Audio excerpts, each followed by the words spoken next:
السلام عليكم ورحمة الله وبركاته أعزائي المشاهدين، أهلا وسهلا بكم في حلقة جديدة من حلقات تعليم الخط العربي. والنهاردة حلقتنا مع تعليم خط الرقعة. وخط الرقعة يا جماعة زي ما اتكلمنا وقلنا بيقف في الخمس أو بيعتمد على الخمس خطوات دول: الألف والدال والثلاث نقط والنقطتين والنقطة. والنهاردة إن شاء الله هننفذ ده عملي معاكم برضك في قول الله تعالى: بسم الله الرحمن الرحيم، نبئ عبادي أني أنا الغفور الرحيم. قبل بس ما نبدأ في الفيديو، أرجو من حضراتكم أنكم تشتركوا في القناة وتفعلوا زر الجرس، وإن شاء الله الفيديو هيعجبكم بإذن الله. بسم الله الرحمن الرحيم. عشان نبدأ على طول ما تنسوش أهم حاجة يا جماعة الاشتراك في القناة، أرجوكم، لأن أنا بقالي فترة كبيرة جدا وأتمنى إن اللي أنا بديهولكوا كل الناس تستفيد بيه مش انتوا بس. نبئ عبادي، يعني نبئ زي ما قلنا هنعتمد على الخطوات دي بس. عايز أكتب كلمة نبئ. نبئ هي نون ب ياء. طب هننفذها ازاي؟ هننفذها بالشكل ده: بسم الله الرحمن الرحيم. نجيب النقطتين دول نحطهم هنا،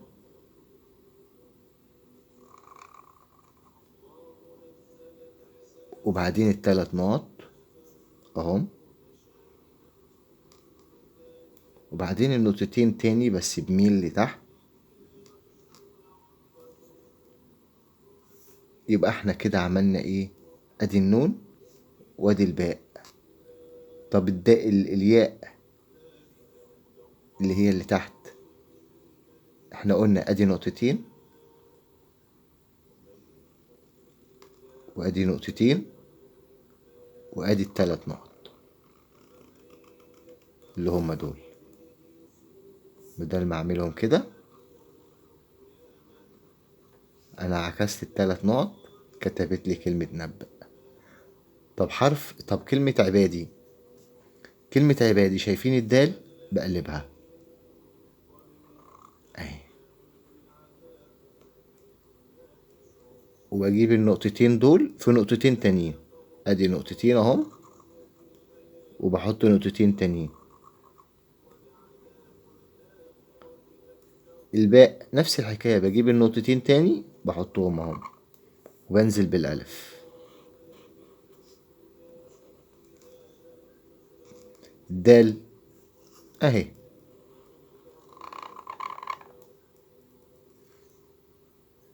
الياء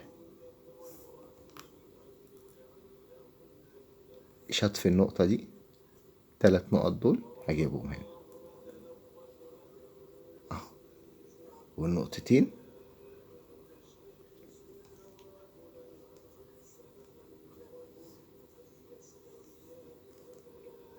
في نقطتين في تلات نقط. كتبت عبادي إني. بجيب التلات نقط، الألف بتاعتي وطولها تلات نقط،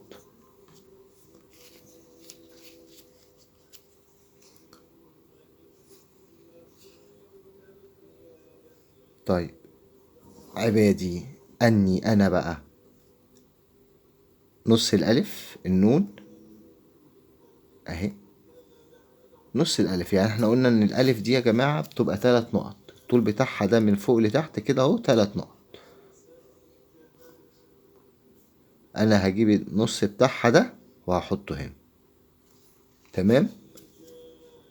وبعدين بجيب النقطتين دول بميل اهو،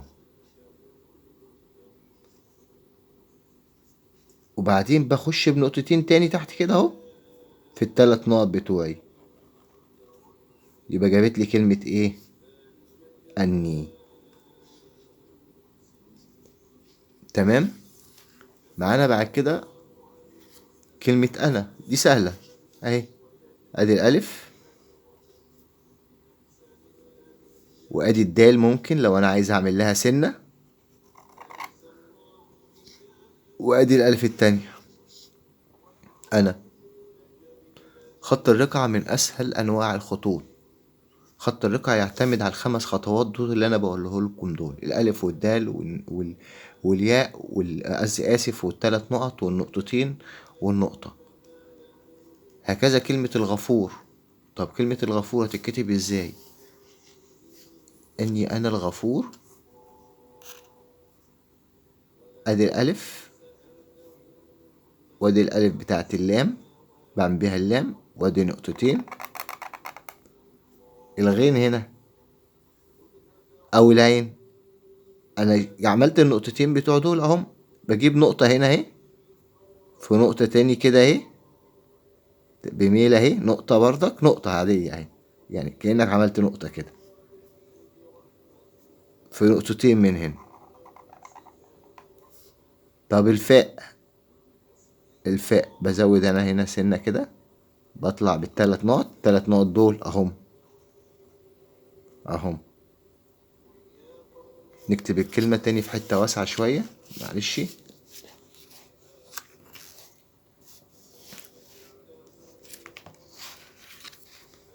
انا عايز اجيب الثلاث نقط بس، الخمس نقط بتوعي اهم، الخمس نقط فوق. ادي الالف، وادي الالف التانية بتاعت اللام اللي بعمل بيها اللام. اللام جزئين، الالف والنقطتين اهم، ادي النقطتين. الغين قلنا هنجيب ادي نقطة، وادي نقطة، وادي نقطتين، في نقطتين تاني، في صعود بسيط اهو. عايز اعمل الغين الف اهي، تلات نقط اهو. طيب ماشي اوكي، بقى كده عايز اكمل نقطتين،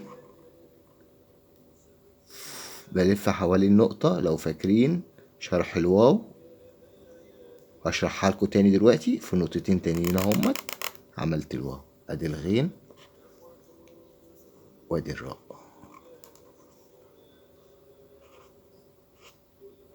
نشرح الواو. احنا قلنا الواو لما اجي اعملها اصلا لوحد، ادي نقطة اهي، وبلف حوالين النقط، بحط البوصة بتاعتي او القلم بتاعي على اول هنا اهي، وبلف بحيث ان دي تديني كده، ولحد هنا بوصل هنا، وبرجع تاني بميل كده بنزل بيه اهو. عملت راس الواو، وبجيب النقطتين دول كده بحطهم هنا مع فرك القلم. احنا بنتكلم اللي يحط النقطتين كده كده عادي ده المبتدئ، يبقى الواو كلها مع بعضها اهي.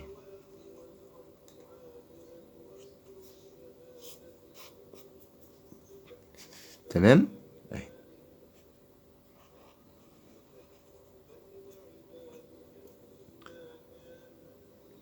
سهل جدا، نقطة بتلف حواليها بتنزل بالراس بتاعتها، وممكن ترسم المثلث ده بالمنظر ده.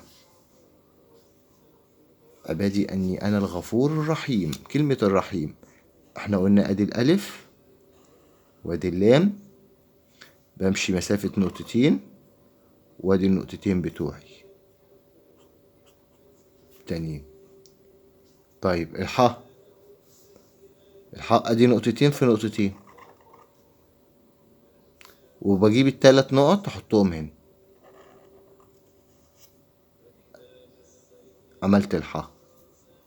النقطتين التانيين اللي غفور اني انا الرحيم، كلمة الرحيم الياء، بجيب التلات نقط اهم، وادي النقطة بتاعت الميم، وادي نقطتين، وادي ألف، عملت الرحيم. خط سهل جدا وبسيط جدا، وممكن تتعلم انت بالشكل ده، وتعلم ابنك كمان.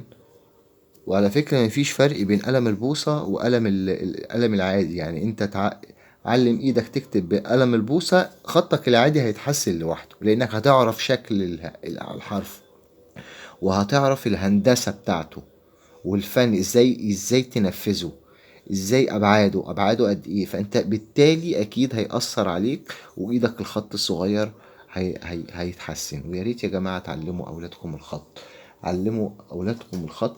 آه، يعني كان في حديث عن سيدنا عمر بن الخطاب: عليكم بحسن الخط فإنه من مفاتيح الرزق.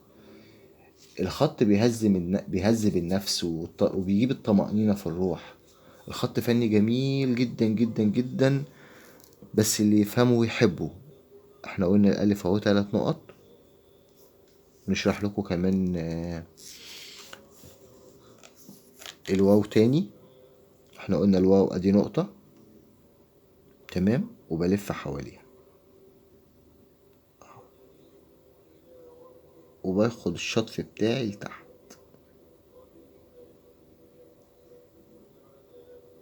نعملها تاني مع الرسم بقى. ادي نقطة وبلف حواليها اهو،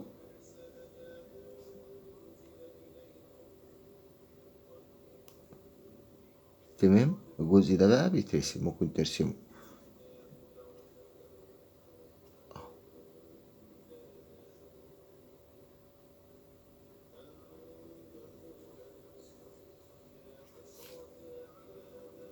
تمام. حرف العين. حرف العين احنا قلنا حرف العين الدال مقلوبة، تمام. طبعا احنا اتكلمنا هنا على انها في السطر، لا هنا لوحدها اهي